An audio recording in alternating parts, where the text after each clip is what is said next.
Perkenalkan, nama saya Kintana Delia Adha dengan NIM 17056211122 dari Prodi Manajemen.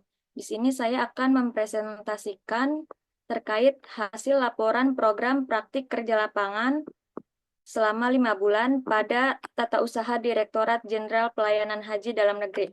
Boleh di next.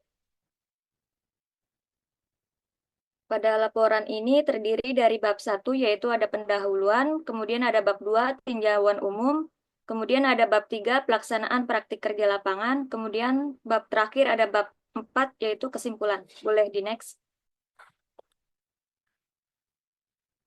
Selanjutnya kita akan membahas mengenai bab 1 yaitu pendahuluan, yang dimana isinya itu ada latar belakang, tujuan, manfaat, tempat pelaksanaan PKL. Boleh di next. Nah, di sini ada latar belakang yang dimana praktik kerja lapangan atau PKL, kurikulum yang diberikan oleh kampus adalah sarana yang sangat penting untuk menjembatani dunia pendidikan dengan dunia kerja khususnya bagi mahasiswa yang tengah mempelajari bidang manajemen, administrasi, atau bidang-bidang lain yang relevan. Praktik kerja lapangan tidak hanya membantu mahasiswa dalam mengembangkan keterampilan praktis dan teoritis, tetapi juga memberikan wawasan dan pengalaman yang sangat berharga dalam mempersiapkan mereka untuk karir profesional setelah lulus. Salah satu lembaga yang menyediakan kesempatan praktik kerja lapangan yang relevan dan bernilai tinggi adalah Direktorat Pelayanan Haji Dalam Negeri. Direktorat Pelayanan Haji Dalam Negeri merupakan unit yang berada di bawah Kementerian Agama Republik Indonesia. Lembaga ini bertanggung jawab untuk menyelenggarakan layanan kepada jamaah haji Indonesia yang akan melaksanakan ibadah haji di Tanah Suci, dengan fokus pada berbagai aspek administratif dan logistik yang berkaitan dengan persiapan keberangkatan, pelaksanaan, dan kepulangan jamaah haji. Pelaksanaan PKL di Direktorat Pelayanan Haji Dalam Negeri memberikan kesempatan bagi mahasiswa untuk memahami lebih dalam mengenai proses-proses yang terlibat dalam penyelenggaraan ibadah haji, serta tantangan yang dihadapi oleh instansi pemerintah dalam menyusun kebijakan, mengelola sumber daya, dan memberikan pelayanan terbaik bagi jamaah haji. Boleh di next. Selanjutnya itu ada tujuan. Adapun tujuan dari pelaksanaan praktik kerja lapangan antara lain yaitu yang pertama mengetahui proses koordinasi dan konsolidasi peningkatan pelayanan pembatalan dan perlimpahan haji reguler di provinsi yang dilakukan Direktorat Pelayanan Haji Dalam Negeri. Kemudian yang kedua itu tujuannya mengetahui proses verifikasi dan validasi data pendaftaran, pelunasan, dan pembatalan haji reguler. Kemudian mengetahui proses surat masuk dan surat keluar yang didata oleh Tata Usaha Direktorat Pelayanan Haji Dalam Negeri. Kemudian mengetahui proses penyusunan rencana, evaluasi program, dan anggaran serta laporan yang dilakukan oleh Direktorat Pelayanan Haji Dalam Negeri. Boleh di next. Selanjutnya itu ada manfaat dari praktik kerja lapangan. Adapun manfaat dari pelaksanaan praktik kerja lapangan yang didapatkan antara lain menambah wawasan bagi praktikan untuk memperluas pengalaman dalam lingkungan kerja yang nyata, kemudian memberikan pemahaman bagi praktikan yang mendalam tentang proses pengelolaan data dan dokumen terkait jemaah haji, kemudian memberikan pemahaman bagi praktikan tentang proses prosedur operasional standar atau SOP dalam memberikan pelayanan kepada jemaah haji. Kemudian manfaatnya memberikan pemahaman bagi praktikan dalam proses evaluasi dan perbaikan yang dilakukan oleh Direktorat Pelayanan Haji Dalam Negeri untuk meningkatkan kualitas layanan haji dari tahun ke tahun. Boleh di next. Nah, di sini ada tempat praktik kerja lapangan. Praktik kerja lapangan ini dilaksanakan di Kementerian Agama Republik Indonesia pada bagian Tata Usaha Direktorat Pelayanan Haji Dalam Negeri, Ditjen Penyelenggaraan Haji dan Umroh.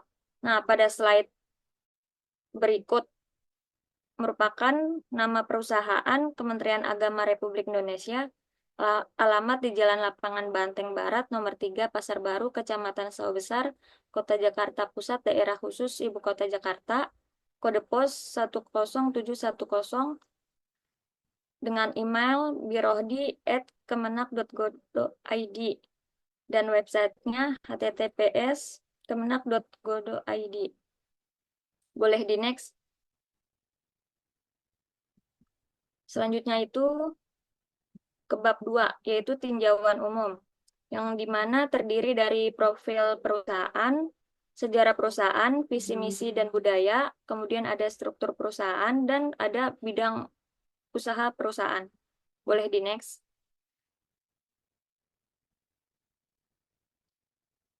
Selanjutnya itu ada profil perusahaan. Kementerian Agama Republik Indonesia adalah kementerian dalam pemerintah Indonesia yang membidangi urusan agama. Kemudian ada sejarah dari Kementerian Agama Republik Indonesia, yang dimana Kementerian Agama adalah kementerian yang bertugas menyelenggarakan pemerintahan dalam bidang agama. Usulan pembentukan Kementerian Agama pertama kali disampaikan oleh Mr. Muhammad Yamin dalam rapat besar atau sidang Badan Penyelidik Usaha Persiapan Kemerdekaan Indonesia atau BPUPKI tanggal 11 Juli 1945. Dalam rapat tersebut, Mr. Muhammad Yamin mengusulkan perlu diadakannya kementerian yang istimewa, yaitu yang berhubungan dengan agama. Maksud dan tujuan membentuk Kementerian Agama selain untuk memenuhi tuntutan sebagian besar rakyat beragam di tanah air yang merasa urusan keagamaan di zaman penjajahan dahulu tidak mendapat pelayanan yang semestinya, agar soal-soal yang bertalian dengan urusan keagamaan diurus serta diselenggarakan oleh suatu instansi atau kementerian khusus sehingga pertanggungjawaban dan taktis berada di tangan seorang menteri. Boleh di next. Kemudian ada visi misi dan budaya dari Kementerian Agama RI. Misi dari Kementerian Agama RI menurut Peraturan Menteri Agama Nomor 18 Tahun 2020, yaitu Kementerian Agama yang profesional dan andal dalam membangun masyarakat yang soleh, moderat, cerdas, dan unggul untuk mewujudkan Indonesia maju yang berdaulat, mandiri, dan berkepribadian berdasarkan gotong royong. Kemudian ada visi dari Kementerian Agama Republik Indonesia, yaitu meningkatkan kualitas kesolehan umat beragama, memperkuat moderasi beragama dan kerukunan umat beragama, meningkatkan layanan keagamaan yang adil, mudah, dan merata, meningkatkan layanan pendidikan yang merata dan bermutu, meningkatkan produktivitas dan daya saing pendidikan, dan memantapkan tata kelola pemerintahan yang baik atau good governance menurut Peraturan Menteri Agama Nomor 18 Tahun 2020. Kemudian di sini ada budaya dari Kementerian Agama Republik Indonesia. Yang pertama itu integritas, yang dimana keselarasan antara hati, pikiran, perkataan, dan perbuatan yang baik dan benar. Kemudian ada profesionalitas, yang dimana bekerja secara disiplin, kompeten, dan tepat waktu dengan hasil terbaik. Kemudian ada inovasi, yang dimana menyempurnakan yang sudah ada dan mengkreasi hal baru yang lebih baik. Boleh di next. Nah, selanjutnya itu ada struktur organisasi perusahaan. Pada slide berikut merupakan struktur organisasi perusahaan dari Direktorat Jenderal Pelayanan Haji Dalam Negeri. Struktur organisasi perusahaan merupakan suatu sistem yang menggambarkan pembagian dan pengelompokan tugas, wewenang, dan tanggung jawab dalam sebuah perusahaan. Struktur ini menunjukkan hubungan antara bagian-bagian dalam organisasi, jalur komunikasi, serta cara pengambilan keputusan yang berlaku dalam perusahaan. Pada dasarnya, struktur organisasi perusahaan bertujuan untuk meningkatkan efisiensi operasional, memperjelas peran dan tanggung jawab setiap individu, serta memfasilitasi koordinasi dan pengawasan dalam menjalankan kegiatan perusahaan. Pada struktur organisasi Direktorat Penyelenggara Haji dan Umroh yang terdapat di slide, Direktorat Jenderal Penyelenggaraan Haji dan Umroh atau yang disingkat Ditjen PHU adalah salah satu unit utama di Kementerian Agama Republik Indonesia yang bertanggung jawab atas penyelenggaraan ibadah haji dan umroh bagi umat muslim Indonesia. Ditjen PHU bertugas untuk mengelola segala aspek yang berkaitan dengan pelaksanaan ibadah haji, mulai dari perencanaan, pemberangkatan, pengelolaan dana haji, hingga pelayanan bagi jamaah haji dan umroh selama berada di Tanah Suci.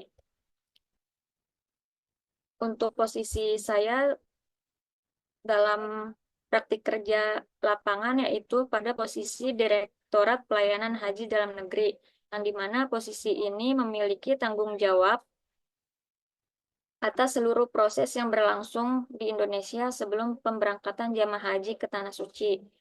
Nah, tugasnya itu mengelola pendaftaran dan pemilihan calon jamaah haji, menyusun rencana pemberangkatan dan penginapan jamaah haji, kemudian mengelola pembinaan dan persiapan para jamaah termasuk pelatihan manasik haji, kemudian menyusun anggaran serta memastikan fasilitas keberangkatan yang sesuai.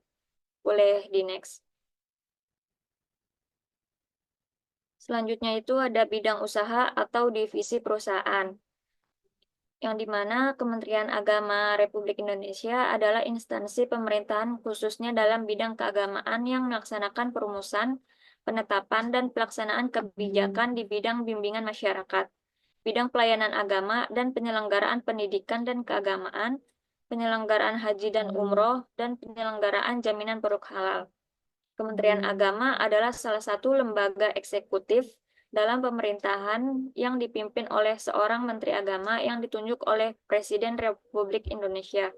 Sebagai lembaga pemerintah, Kementerian Agama tidak memiliki tujuan komersial atau profit seperti perusahaan, melainkan berfokus pada pelayanan publik dan pengaturan urusan agama di Indonesia. Boleh di next.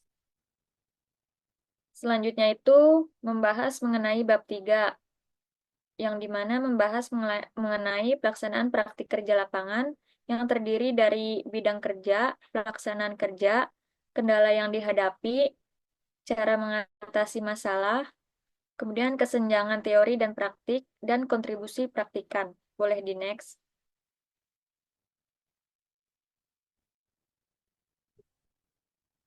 Selama melaksanakan praktik kerja lapangan di Kementerian Agama Republik Indonesia, tepatnya pada bagian Tata Usaha Direktorat Pelayanan Haji Dalam Negeri, Ditjen Penyelenggaraan Haji dan Umroh, fokus pekerjaan pada bagian tata usaha Direktorat Pelayanan Haji Dalam Negeri adalah mengatur, mengelola, dan menyusun berbagai dokumen serta surat menyurat yang diperlukan dalam proses pelayanan kepada jamaah haji.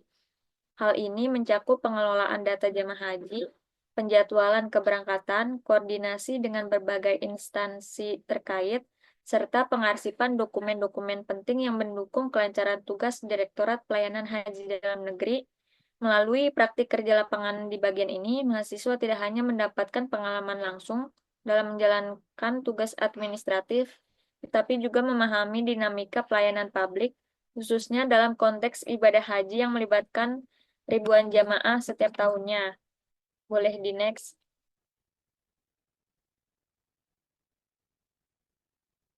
Kemudian ada pelaksanaan kerja. Pelaksanaan kerja praktik kerja lapangan di Kementerian Agama Republik Indonesia pada bagian tata usaha Direktorat Pelayanan Haji Dalam Negeri selama 5 bulan, mulai dari tanggal 18 Maret sampai 18 Agustus 2024. Pada hari pertama, praktikan bertemu dengan Pak Rijal selaku Kasubag Tata Usaha pada saat itu, dan diarahkan untuk jam kerja di hari Senin sampai Jumat pukul 8 pagi sampai jam 3 sore. Lalu saya diperkenalkan kepada Pak Sofyan yang merupakan mentor selama praktikan melaksanakan praktik kerja lapangan di bagian tata usaha Direktorat Pelayanan Haji Dalam Negeri. Setelah itu, praktikan diarahkan dan dijelaskan mengenai tugas yang akan dikerjakan selama bertugas di tata usaha. Adapun pekerjaan yang dilakukan praktikan selama pelaksanaan praktik kerja lapangan di Kementerian Agama Republik Indonesia antara lain mengelola surat masuk. Surat ini dapat berupa permohonan, pemberitahuan, keputusan, undangan, dan lain-lain yang berkaitan dengan tugas direktorat. Lalu setelah praktikan menerima surat masuk, setiap surat yang masuk harus dicatat dalam agenda surat masuk atau sistem administrasi surat elektronik. Pencatatan ini mencakup informasi seperti tanggal terima, nomor surat, pengirim, dan perihal surat. Dengan pencatatan yang rapi, surat dapat mudah dilacak dan diproses lebih lanjut. Kemudian mengelola surat keluar, yang dimana diberikan tugas untuk mengelola surat keluar. Merupakan surat yang dibuat dan dikirim oleh Direktorat Pelayanan Haji Dalam Negeri kepada pihak eksternal atau internal lembaga lain. Praktikan melakukan penyusunan surat keluar yang disusun sesuai dengan kebutuhan dan tujuan. Lalu, praktikan melakukan pengkodean surat keluar diberi nomor untuk memudahkan identifikasi dan pencatatan dalam sistem administrasi surat. Nomor surat ini biasanya terdiri dari kode tertentu yang mencerminkan tahun, jenis surat, dan urutan surat. Pelaksanaan kerja selanjutnya itu melakukan perjalanan dinas, yang dimana praktikan diberi surat tugas untuk melakukan perjalanan dinas bersama Kasubag Tata Usaha beserta staf-staf pada bagian tata usaha untuk melakukan koordinasi dan konsolidasi, verifikasi dan validasi data pelunasan, pendaftaran, pelimpahan, dan pembatalan haji reguler. Praktikan berkunjung ke kantor Kementerian Agama Provinsi Banten pada tanggal 18 April sampai 20 April dengan memberikan dokumen beserta survei terkait pelayanan haji dan umroh. Lalu foto bersama untuk kebutuhan dokumentasi dan laporan kunjungan pada kantor Kementerian Agama Provinsi Banten. Boleh di next.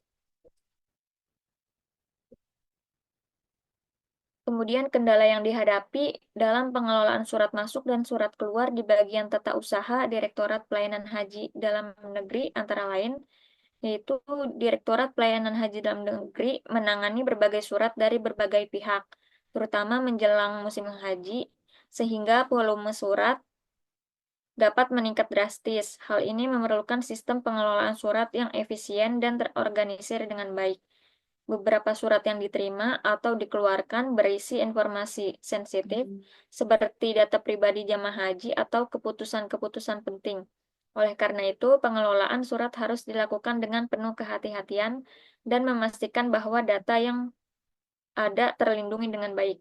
Kemudian, selama perjalanan dinas terdapat banyak informasi yang perlu dicatat dan dilaporkan, seperti hasil pertemuan, diskusi, keputusan yang diambil, serta pengeluaran yang dikeluarkan selama perjalanan. Boleh di next. Kemudian di slide berikut ada cara mengatasi masalah.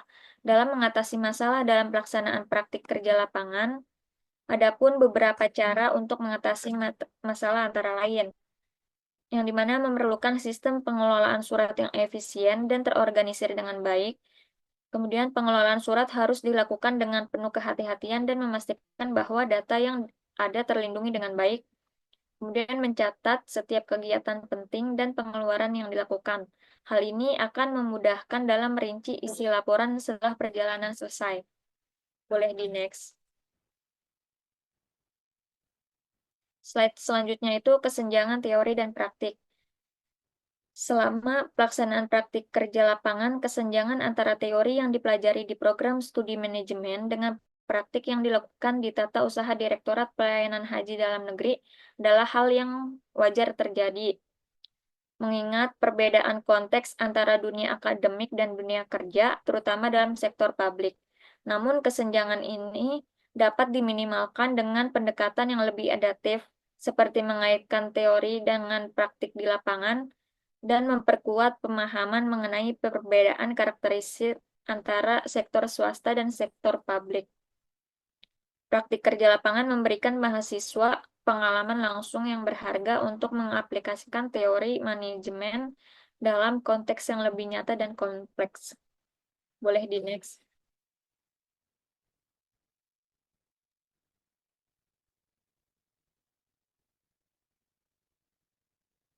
Boleh di next.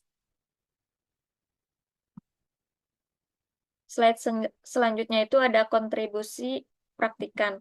Dalam proses pelaksanaan praktikan kerja lapangan, praktikan melakukan kontribusi kepada tempat praktik kerja lapangan. Adapun beberapa kontribusi yang dilakukan antara lain dapat membantu menyelesaikan tugas pengelolaan surat masuk dan surat keluar. Proses ini membutuhkan ketelitian dan keteraturan agar informasi dapat terdistribusi dengan tepat dan efisien, kemudian dapat membantu dalam penyusunan surat balasan, menyampaikan surat ke pihak terkait, dan memastikan surat yang keluar tercatat dan terkirim dengan baik. Kemudian dapat berkontribusi memberikan bantuan proses surat pengembalian uang pembatalan haji. Boleh di next. Slide terakhir itu membahas tentang kesimpulan. Praktik kerja lapangan di Tata Usaha Direktorat Pelayanan Haji Dalam Negeri, Ditjen Penyelenggara Haji dan Umroh, Kementerian Agama Republik Indonesia, memberikan pengalaman berharga dalam memahami dan mengelola administrasi penyelenggaraan ibadah haji. Kegiatan ini juga memberikan pemahaman yang lebih baik mengenai tantangan dan dinamika kerja di sektor publik, serta memperkaya keterampilan praktikan dalam berbagai aspek manajemen administrasi, keuangan, dan komunikasi antar lembaga. Pengalaman ini diharapkan dapat menjadi bekal yang berguna bagi praktikan dalam memasuki dunia kerja profesional, khususnya di bidang administrasi publik dan manajemen pelayanan. Adapun pengalaman yang didapatkan pada pelaksanaan praktik kerja lapangan selama 5 bulan dan mentor yang membimbing. Selain itu, beberapa keahlian dan ilmu yang praktikan dapatkan dari program praktik kerja lapangan, yaitu praktikan dapat memahami ilmu manajemen yang telah dipelajari di kelas, praktikan mampu mengelola penyusunan, pengelompokan, pengarsipan surat masuk dan surat keluar, praktikan dapat memahami proses evaluasi program dan anggaran, praktikan dapat memahami tentang proses prosedur operasional standar atau SOP dalam memberikan pelayanan kepada jemaah haji. Boleh di next. Selanjutnya itu ada rekomendasi. Berdasarkan pengalaman yang diperoleh selama pelaksanaan praktik kerja lapangan, beberapa rekomendasi untuk meningkatkan efisiensi dan efektivitas kegiatan di Tata Usaha Direktorat Pelayanan Haji Dalam Negeri adalah sebagai berikut. Rekomendasi untuk perusahaan. Pihak instansi dapat melakukan peningkatan pengelolaan data yang akurat dan efisien. Disarankan untuk terus meningkatkan integrasi sistem informasi yang ada agar dapat mempermudah pengolahan data dan mempercepat proses administrasi. Kemudian pihak instansi dalam melakukan peningkatan koordinasi, yaitu untuk kelancaran penyelenggaraan haji yang lebih baik, perlu ada penguatan sistem koordinasi dan komunikasi antar instansi pemerintah dan lembaga terkait lainnya. Kemudian pihak instansi secara berkelanjutan dapat membuka kesempatan lebih banyak lagi kepada mahasiswa-mahasiswa untuk melaksanakan praktik kerja lapangan. Boleh di next. Cukup sekian presentasi tentang hasil laporan praktik kerja lapangan di bagian pelayanan haji dalam negeri, Kementerian Agama Republik Indonesia. Cukup sekian. Wassalamualaikum warahmatullahi wabarakatuh. Belum. Gerai. Kenapa? Tadi Daniel nge-lag ya? Emang ngelag? Emang Nggak ngelag? maksudnya